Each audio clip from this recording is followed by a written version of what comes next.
Boa tarde a todos. Maria Moraes, do canal Estudo do Livro de Urântia. Hoje vamos estudar o documento 6, o Filho Eterno. O Filho Eterno. Introdução. O Filho Eterno é a expressão perfeita e final da primeira ideia pessoal e absoluta do Pai Universal.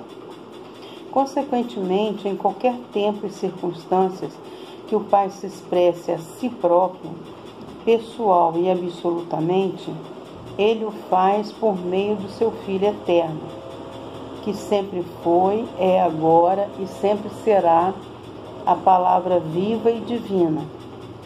E esse Filho Eterno reside no centro de todas as coisas, em ligação com o Pai Eterno e Universal, cuja presença pessoal o Filho envelopa diretamente. Porque o Filho representa o Pai em tudo, né? O Pai é o pensamento, o Filho é a expressão da palavra, né? Falamos do primeiro pensamento de Deus e referimos-nos a uma origem impossível no tempo, do Filho Eterno, com o propósito de prover acesso aos canais de pensamento do intelecto humano. Tais distorções de linguagem representam os nossos melhores esforços em um compromisso de contato com as mentes limitadas no tempo das criaturas mortais. O Pai Universal nunca poderia ter tido um primeiro pensamento em um sentido sequencial, e nem poderia o Filho Eterno jamais ter tido um princípio, mas foi instruído a retratar as realidades da eternidade para as mentes dos mortais limitadas pelo tempo por meio de tais simbologias de pensamento e a designar as relações de eternidade por meio de conceitos tais que todos estejam em uma sequência temporal. Porque como a gente vive no espaço e no tempo, né, a nossa mente entende, né, uma sequência. Então, por isso, ele está fazendo esse estudo para nós, sequenciado, para que a nossa mente possa entender. Mas, na verdade, o Pai, o Filho, o Espírito Infinito, o Paraíso e a Avona foram todos criados imediatamente, né? Não tem primeiro o Pai criou o Filho, depois criou o Espírito Infinito, depois o Paraíso. Não foi assim, né? O Pai fez um pensamento e houve a criação. Mas a criação do Pai, do Filho, do Espírito Infinito, o Paraíso e a Avona, né? Porque os outros foram criados pelos filhos Micaéis depois, né? Então, para que a nossa mente pudesse entender, ele usou da sequência do tempo e do espaço.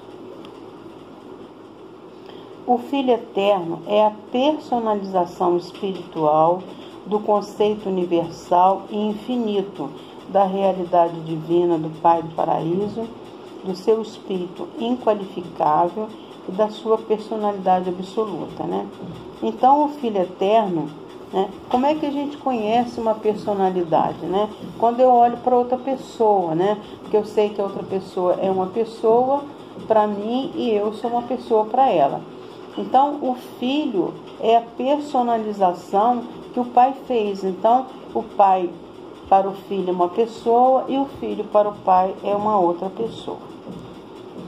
A personalidade perfeita do Filho revela que o Pai, de fato, é a fonte universal e eterna de todos os significados e valores espirituais, de livre vontade, pessoais e de tudo que é pleno de propósito, né? Então, porque o Filho representa a parte espiritual. O Pai, ele nos dá o circuito da personalidade e o ajustador do pensamento. O Filho, como é espiritual, nos dá o circuito do espírito, né? O que é um circuito do espírito? É um circuito que abrange todos os 7 superuniversos, que tem a função de nos atrair espiritualmente para fazer a vontade do Pai e chegarmos até o paraíso. Num esforço para capacitar a mente temporal finita a formar algum conceito sequencial das relações dos seres eternos e infinitos da Trindade do Paraíso,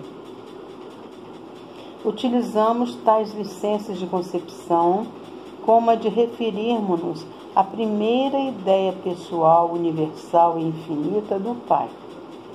É impossível para mim transmitir à mente humana qualquer ideia adequada das relações eternas entre as deidades. Assim, pois, emprego termos tais que proporcionem à mente finita algo como uma ideia da relação desses seres eternos. Por que ele está dizendo isso para nós? Ele está nos dizendo isso porque nós somos seres finitos quase materiais, né? E o Pai, o Filho e o Espírito Infinito, que é a Trindade do Paraíso, são seres espirituais. Então, a gente não tem como identificar esses seres com a nossa mente finita. Quando é que vamos poder fazer isso? Quando estivermos na evolução para o universo e chegarmos em Avona e depois no paraíso. Porque nesses momentos já seremos espíritos da sexta ordem, né? E aí poderemos, ao chegarmos ao paraíso, vermos o Pai, o Filho e o Espírito Infinito, porque também seremos espíritos, né? E aí fica mais fácil, né? Nas eras subsequentes do tempo, acreditamos que o Filho tenha surgido do Pai. Fomos ensinados que ambos são eternos. O que ele está falando aqui? Que o Pai é eterno e que o Filho é eterno. A eternidade, ela não tem fim, mas ela sempre teve começo, né? Então, quem é que vive na eternidade? Na eternidade, são as personalidades que vivem na eternidade, né? Por isso que ele sempre fala eterno. O Pai pessoa, o Filho pessoa e o Espírito pessoa, e os outros seres que são pessoais, todos vivem na eternidade, né?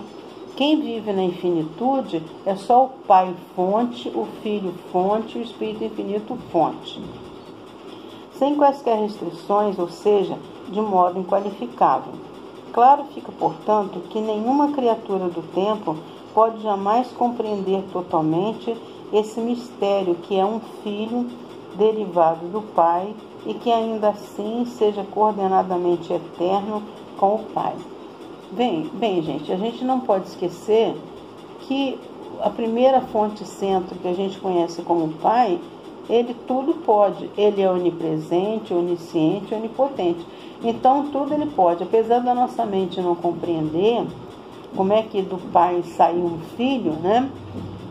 A gente precisa aceitar isso pela nossa fé, né?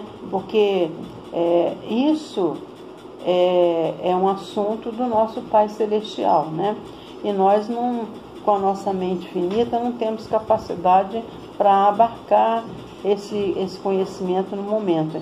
E nem sei se teremos quando chegarmos no paraíso, né? Porque nós teremos muitas funções, né? E talvez isso seja uma curiosidade, né? Bem, essa foi a introdução do Filho Eterno. Eu agradeço a todos, boa tarde a todos, e vou continuar daqui a pouco no subdocumento 1, a identidade do Filho Eterno, que está inserido no documento 6. Se vocês puderem, dê um like.